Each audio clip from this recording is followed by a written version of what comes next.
Selamat berjumpa saudaraku dalam nama Yesus. Kembali kita bertemu bersama saya Carlonta Nainggolan di channel Jalin Kasih. Nah, pertemuan kita kali ini kita akan mempelajari tentang baptisan Yesus dan pencobaan yang dia alami di padang gurun. Namun sebelum kita melanjutkannya, mari kita berdoa dulu.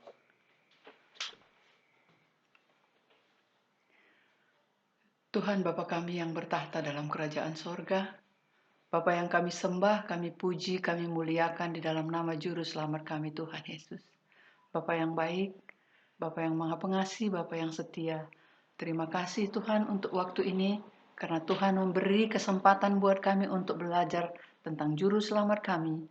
Bagaimana Tuhan mempersiapkan dia dalam baptisan, dan Tuhan memberi teladan melalui dia kepada kami, bagaimana kami harus menghadapi pencobaan. Bapa, biarlah hikmat Tuhan, Roh Kudus Tuhan, turun ke dalam setiap hati, jiwa, dan pikiran kami yang mendengar saat ini ya Tuhan. Sehingga firman-Mu boleh membangkitkan kerohanian kami. Terima kasih Bapa, di dalam nama anak-Mu Yesus, kami berdoa kepadamu. Amin.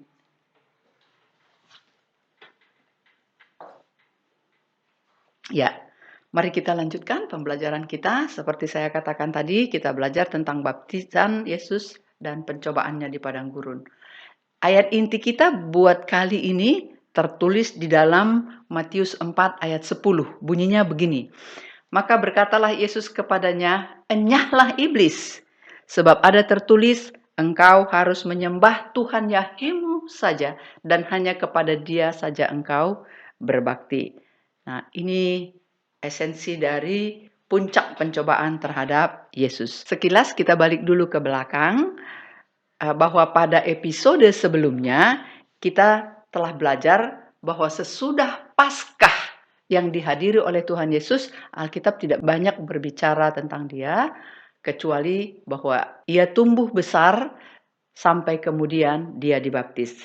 Nah, demikian juga dengan Yohanes. Dia tumbuh besar di padang belantara sampai kemudian ia menyatakan dirinya kepada bangsa Israel.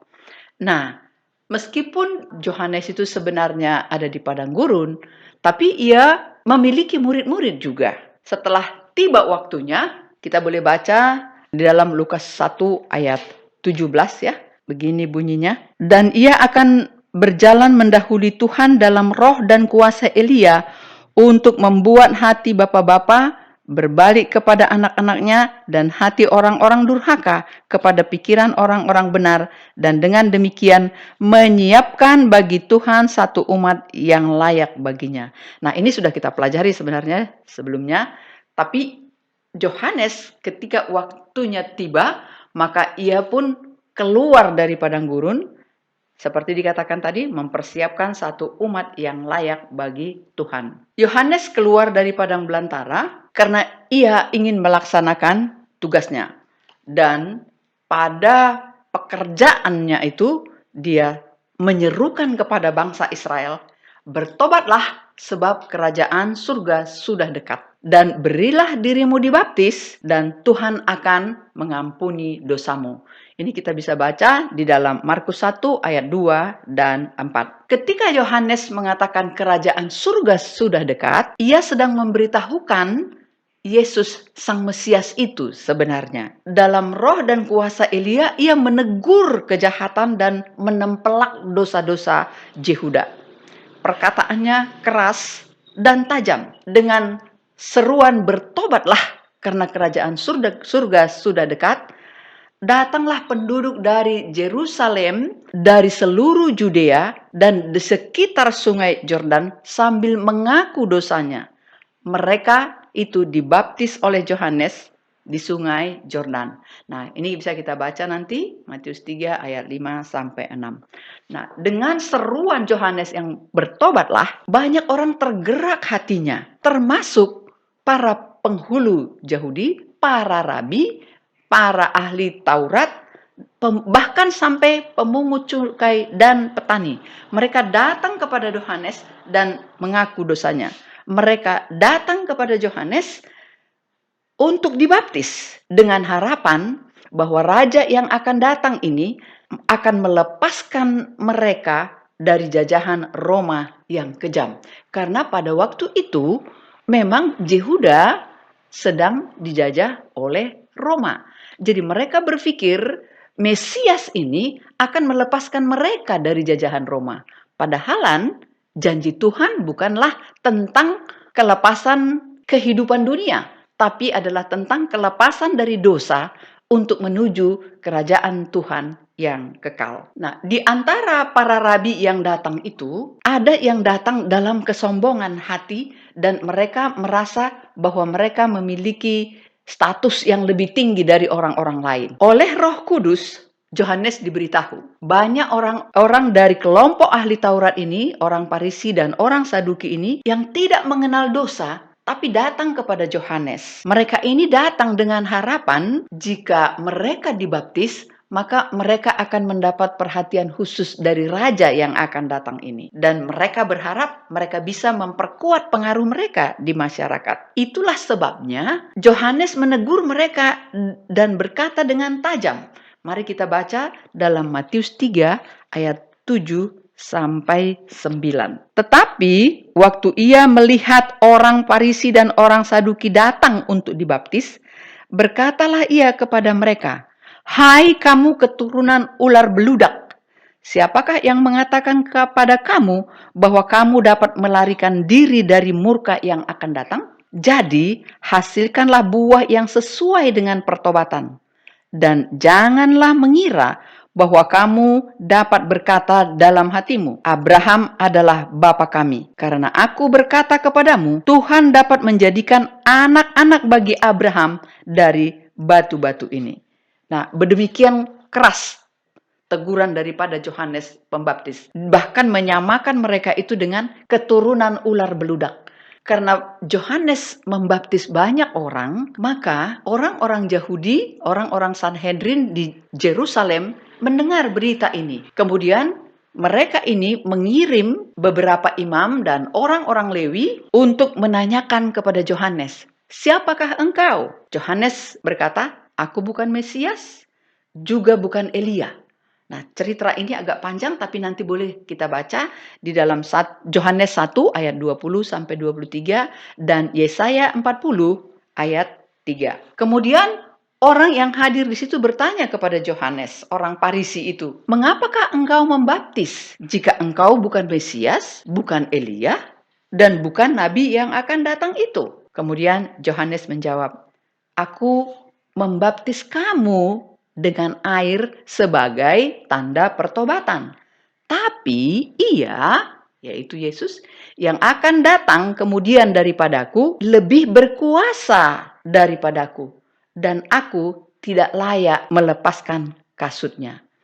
Ia akan membaptis kamu dengan roh dan dengan api." Dalam pekerjaan Yohanes membaptis dan menyerukan pertobatan, kabar baptisan dan seruan pertobatan ini akhirnya sampai juga ke Nazaret di mana Yesus tinggal dan dibesarkan. Dengan berita itu, Yesus mengetahui bahwa waktunya sudah tiba bagi dia untuk dibaptis. Oleh karena itu, datanglah Yesus dari Galilea ke sungai Yordan untuk menemui Yohanes. Waktu Yesus hendak dibaptis, kira-kira ia berumur 30 tahun.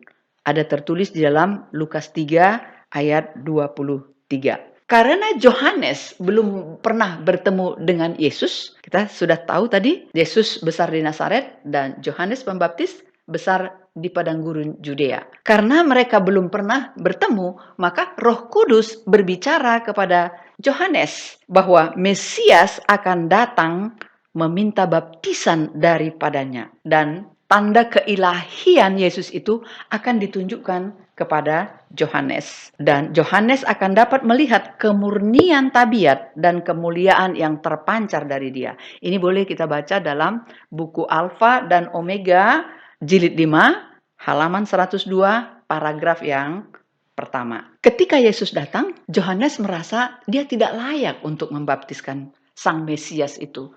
Kemudian dia mencegah dengan berkata begini, "Akulah yang perlu dibaptis olehmu." dan engkau datang kepadaku?" Tapi Yesus menjawab, katanya, "Biarlah hal itu terjadi, karena demikianlah sepatutnya kita menggenapi seluruh kehendak Tuhan." Dan oleh karena itu, Yohanes pun menurutinya dan membaptiskan Yesus. Segera setelah Yesus dibaptis di Sungai Yordan dengan cara dicelupkan seluruh tubuhnya, maka Tuhan Yesus pun keluar dari air. Begitu ia keluar dari air, saat itu juga langit terbuka dan Tuhan Yesus melihat Roh Tuhan seperti burung merpati datang dan hinggap di atasnya. Lalu terdengarlah suara dari langit yang mengatakan, "Inilah anakku yang kukasihi, kepadanya lah aku berkenan." Kita bisa baca di dalam Matius 3 ayat 16 sampai 17. Suara dari surga itu adalah pernyataan Tuhan akan kasihnya kepada anaknya yang tunggal. Bahwa Yesus itu adalah benar-benar anak Tuhan. Yesus yang baru dibaptis ini, dialah yang dinubuatkan oleh Nabi Daniel dalam Daniel 9 ayat 24 yang berkata begini, "Dan untuk mengurapi yang maha kudus." Jadi ada pengurapan kepada yang maha kudus, yaitu Tuhan Yesus. Dia juga yang dinyatakan dalam Daniel 9 ayat 25a. Sampai kedatangan seorang yang diurapi, seorang raja. Jadi Yesus diurapi ketika dia dibaptis. Baptisan Yesus itu adalah pengurapan baginya sebelum ia memulai misinya memberitakan Injil keselamatan itu. Setelah Yesus dibaptis dan suara dari surga itu didengar oleh beberapa orang yang ada di situ termasuk Yohanes, maka Roh Kudus memimpin dia ke padang gurun. Di padang gurun itu ia tinggal 40 hari lamanya. Mari kita baca Markus 1 ayat 12 sampai 13. Nah, segera sesudah itu Roh memimpin dia ke padang gurun. Di padang gurun itu ia tinggal 40 hari lamanya. Ia dicobai oleh iblis. Ia berada di antara binatang-binatang liar dan malaikat-malaikat melayani dia. Nah, selama di sana, di padang gurun, Yesus itu tidak makan apa-apa. Bisa kita baca di dalam Lukas 4 ayat 2. Di situ ia tinggal 40 hari lamanya dan dicobai iblis. Selama di situ ia tidak makan apa-apa dan sesudah waktu itu ia lapar. Bayangkan tidak makan apa-apa selama 40 hari. Dengan berpuasa selama 40 hari, kita bisa bayangkan bagaimana perubahan kondisi fisik kemanusiaan Yesus. Dalam wujud kemanusiaannya, Yesus sedang mempersiapkan dirinya untuk menghadapi perseteruan yang akan dilaluinya sebagaimana telah difirmankan Tuhan di Taman Eden dalam Kejadian 3 ayat 15. Saat inilah bagi Yesus masuk ke dalam arena peperangan itu. Peperangan antara Raja Terang dan Raja Kegelapan. Ketika Yesus di padang gurun, ia diliputi oleh kemuliaan Tuhan karena persekutuannya yang kontinu dengan Bapaknya. Yesus mengetahui dengan pasti apa misinya. Karena ia telah melihat rahasia tugasnya itu pada pesta Paskah pertamanya seperti yang kita pelajari yang lewat. Yesus tahu ia akan menggenapi firman yang disampaikan Tuhan Bapa sendiri di Taman Eden. Kita masih ingat tentunya bahwa keturunan Hawa akan meremukkan kepala ular itu. Jadi permusuhan ini akan terus berlangsung sampai Yesus datang kedua kali. Nah, tadi sudah kita katakan bahwa selama di padang gurun, Yesus itu tidak makan apa-apa. Dan sesudah ia lapar dan berpuasa 40 hari, bahwa ia tampak kurus dan lusuh. Kondisi fisik Yesus ini dituliskan oleh Nabi Yesaya seperti ini. Kita boleh baca di dalam Yesaya 52 ayat 14. Begini bunyinya. Seperti banyak orang akan tertegun melihat dia. Begitu buruk rupanya, bukan seperti manusia lagi. Dan tampaknya bukan seperti anak manusia lagi. Nah, begitu buruk rupanya. Pengaruh daripada dia berpuasa selama 40 hari. Dalam wujud kemanusiaannya yang sudah sangat berbeda itu, dan kondisi yang lapar, lemah. Pada saat itu, disitulah iblis datang untuk mencobai dia. Serangan pertama yang dilakukan iblis adalah mengenai makanan, karena iblis tahu Yesus lapar berat. Mengetahui keadaan itu, maka iblis mencobai dengan berkata seperti ini. Kita boleh baca di dalam Matius 4 ayat 3. Jadi ini akan berurut ya. Jika engkau anak Tuhan, perintahkanlah supaya batu-batu ini menjadi roti. Mungkinkah iblis yang turun dari surga itu tidak tahu bahwa Yesus ini adalah anak Tuhan? Tapi ia memang ingin mengecoh Tuhan. Dia tahu itu. Ya, Lucifer juga ada di Sungai Yordan ketika Tuhan berbicara dari langit, inilah anakku yang kukasihi. Lucifer itu selalu membuntuti Yesus. Sejak dia lahir, dia sudah ingin membunuhnya. Yang pertama, melalui tangan Herodes. Nah, iblis pun tahu bahwa Yesus sanggup mengubah batu-batu ini menjadi roti. Tapi Yesus tidak mungkin melakukannya demi mematuhi perintah setan.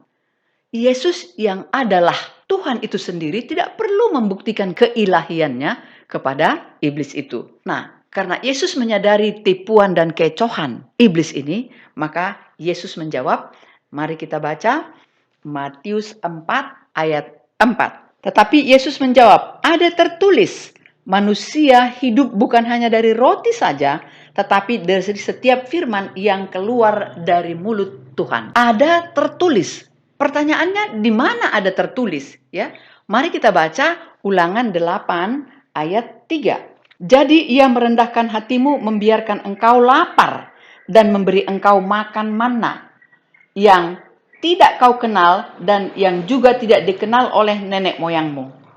Untuk membuat engkau mengerti, ini dia intinya, untuk membuat engkau mengerti bahwa manusia hidup bukan dari roti saja, tetapi manusia hidup dari segala yang diucapkan Tuhan. Jadi yang Tuhan Yesus katakan ada tertulis, kita bisa baca dalam Ulangan 8 ayat 3 bagian B-nya sebenarnya, ya. Nah, kalimat manusia bukan hidup dari roti saja, haruslah menjadi pelajaran juga bagi kita. Jangan karena serela lidah kita jatuh ke dalam banyak pencobaan. Banyak umat Tuhan karena selera dan kehendak kedagingannya jatuh karena godaan-godaan. Mereka jatuh ke dalam narkoba, makan makanan yang tidak menyehatkan, merokok, dan lain-lain. Bahkan keinginan daging dalam seksual. Hawa juga jatuh karena selera lidah dan pandangannya terhadap buah yang baik itu. Ya.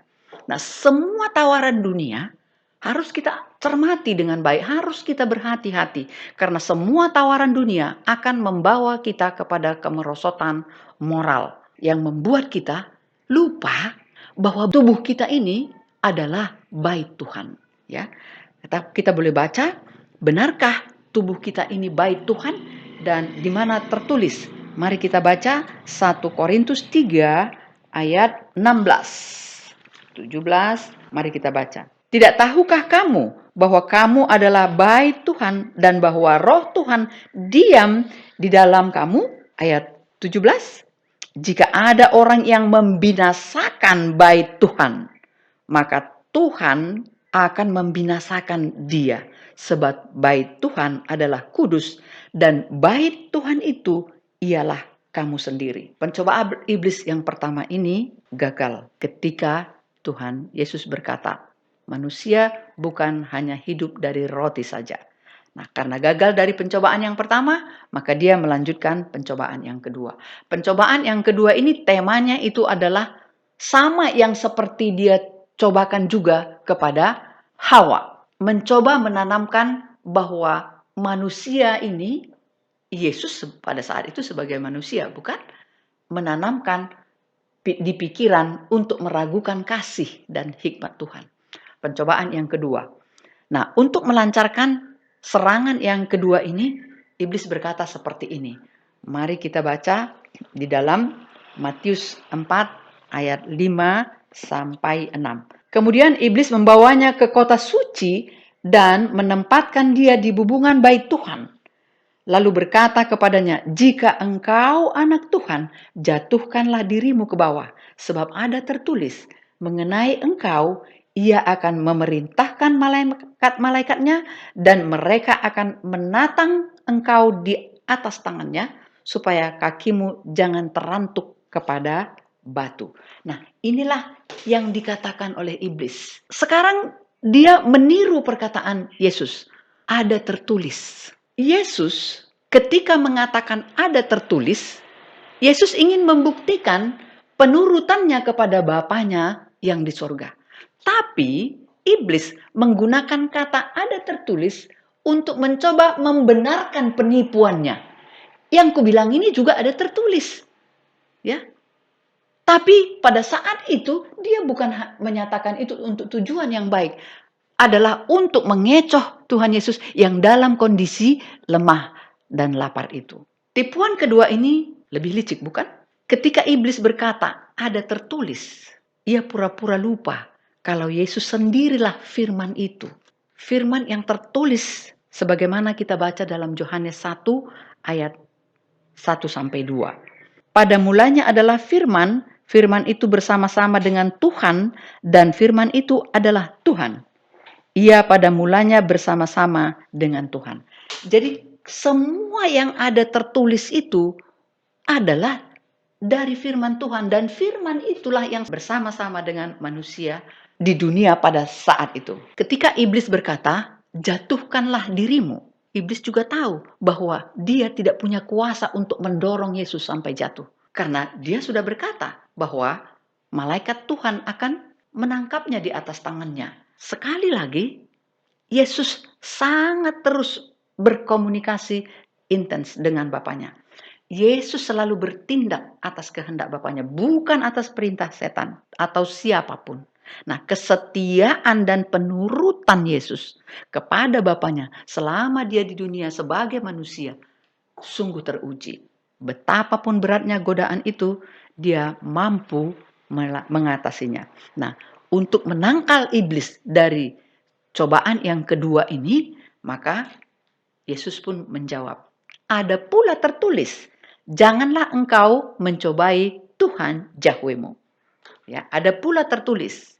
Ya, sekarang di mana tertulis itu? Janganlah engkau mencobai Tuhan Yahwehmu. Mari kita cari di dalam Ulangan 6 ayat 16. Ya, begini bunyinya. Janganlah kamu mencobai Tuhan Yahwehmu seperti kamu mencobai Dia di masa. Nah, jadi ada tertulis seperti itu. Pencobaan kedua ini gagal. Kemudian iblis melanjutkannya dengan pencobaan yang ketiga. Nah, pencobaan yang ketiga ini adalah hal yang paling berat yang juga akan kita hadapi, yaitu mengenai hal penyembahan. Di pencobaan ini, mari kita baca kembali kepada Matius 4 ayat 8 sampai 9. Dan iblis membawanya pula ke atas gunung yang sangat tinggi dan memperlihatkan kepadanya semua kerajaan dunia dengan kemegahannya. Dan berkata kepadanya, semua ini akan kuberikan kepadamu jika engkau sujud menyembah aku. Luar biasa ya. Setan katanya akan menyerahkan semua itu jika Tuhan Yesus mau menyembah dia. Kalau kita pikir-pikir, pencobaan ini konyol, tawaran iblis ini konyol ya. Mengapa? Karena iblis pun dia sendiri pun tahu bahwa Yesuslah pencipta alam semesta ini. Dunia dengan segala isinya adalah ciptaan Yesus. Siapa yang menciptakannya tentu dialah pemiliknya. Jadi dunia dan isinya ini adalah milik Yesus, bahkan seluruh cakrawala. Mari kita baca Yohanes 1 ayat 3. Segala sesuatu dijadikan oleh Dia. Siapa itu Dia? Firman yang telah menjadi manusia tadi. Saya ulangi, segala sesuatu dijadikan oleh Dia, dan tanpa Dia tidak ada suatu pun yang telah jadi dari segala yang telah dijadikan. Nah, kalau iblis menawarkan itu, tawaran yang konyol, ya. Tapi gemerlap dunia mana mungkin bisa mengecoh Yesus, ya. Tapi bagaimana bisa iblis merasa bahwa dunia ini adalah miliknya? Iblis mengklaim dunia ini adalah miliknya setelah dia berhasil menjatuhkan Adam dan Hawa. Maka dia merasa, oke, semua dunia ini akan menjadi milik saya, termasuk manusia-manusianya. Tapi itu adalah klaim yang muncul dari suatu kesombongan. Meskipun saat pencobaan itu Yesus berada di bumi dalam wujud kemanusiaannya, namun tak satu hal pun yang bisa mengubah hak dan kedaulatan Yesus terhadap seluruh ciptaannya. Bahkan raja-raja di bumi itu juga diberikan oleh Tuhan Yesus kepada manusia yang dia beri kesempatan untuk berkuasa. Ini kita bisa baca dalam Daniel 4 ayat 25 bagian yang terakhir, ya. Hingga Tuanku mengakui bahwa yang maha tinggi berkuasa atas kerajaan manusia dan memberikannya kepada siapa yang dikehendakinya. Jadi Tuhanlah yang memberikan apa yang ada di bumi ini, termasuk kuasa untuk menjadi raja. Akhirnya Yesus pun menjawab kepada iblis. Kita bisa baca di dalam Matius 4 ayat 10. Maka berkatalah Yesus kepadanya, "Enyahlah iblis, sebab ada tertulis, engkau harus menyembah Tuhan Jehovamu saja, dan hanya kepada Dia sajalah engkau berbakti." Sekali lagi, ada tertulis, engkau harus menyembah Tuhan Yahwehmu. Nah, pertanyaannya, di mana ini tertulis? Ya kan? Mari kita baca Keluaran 20 ayat 3. Jangan ada padamu ilah lain di hadapanku. Jadi jangan ada yang lain. Itu sebabnya Tuhan bilang, hanya kepada Tuhan Yesus ajalah engkau berbakti. Dan Dia sajalah yang patut engkau sembah. Dalam pencobaan ketiga ini, tentu iblis kalah lagi, ya. Pencobaan ketiga ini, pada zaman kita sekarang ini adalah pencobaan yang mengarahkan manusia dari penyembahan kepada Tuhan pencipta alam semesta kepada penyembahan binatang sebagaimana tertulis di dalam Wahyu 13 ayat 2, 4 sampai 6. Nah, karena ini adalah mengenai wahyu tentang akhir zaman, maka kita akan bahas sendiri. Tapi saudaraku, nanti baca Wahyu 13 ayat 2 dan 4 sampai 6. Ini adalah ujian yang paling berat dan yang terakhir bagi kita pada akhir zaman. Untuk sementara, setan mengundurkan diri dari hadapan Tuhan. Tapi ingat, dia tidak akan pernah berhenti sampai dia nanti dimusnahkan.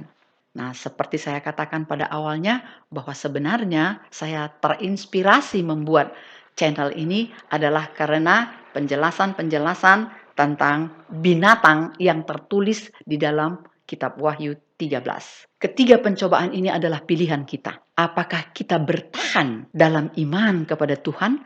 Apa kita bertahan untuk melakukan perintah-perintahnya dan memperoleh hidup yang kekal, atau kita menyerah dan binasa sebagai pengikut Kristus?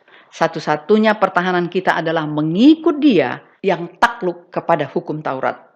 Sebagaimana kita baca di dalam Galatia 4 ayat 4 sampai 5, bahwa Tuhan Yesus itu diutus sebagai anak yang takluk kepada Taurat, dan Dia datang untuk menyelamatkan orang-orang yang juga takluk kepada hukum Taurat. Nah, kalau begitu, marilah kita ikuti perintah-perintah Tuhan. Perintah Tuhan itu isinya semua kasih, tidak ada yang lain. Dari apa yang sudah kita paparkan, kita sekarang sampai kepada kesimpulan. Kesimpulan yang pertama, baptisan Yesus adalah pengurapan kudus baginya sebagai seorang raja yang dinubuatkan dalam Daniel 9 ayat 24 dan Daniel 9 ayat 25. Dan ini harus dia terima sebelum ia memulai pekerjaannya mengabarkan Injil keselamatan itu.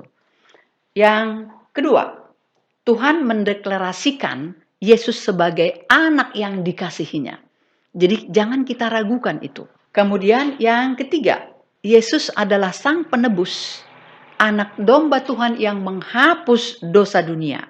Yang keempat, sebagaimana Tuhan Yesus dicobai dalam 3 hal, kita pun akan dicobai dalam 3 hal itu. Apa tadi?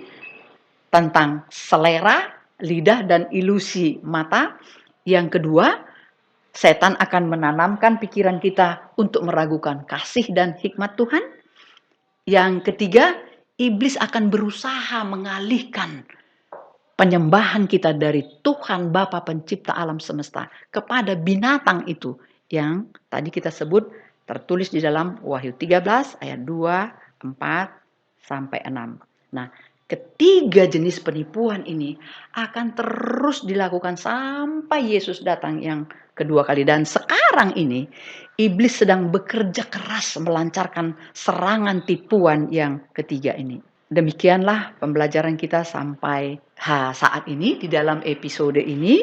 Seperti biasa, seluruh ayat-ayat yang sudah kita ambil sebagai referensi juga akan ditampilkan nanti di slide kita.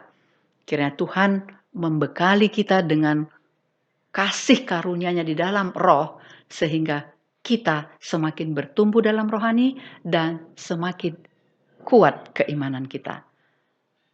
Sebelum kita menutup, mari kita berdoa.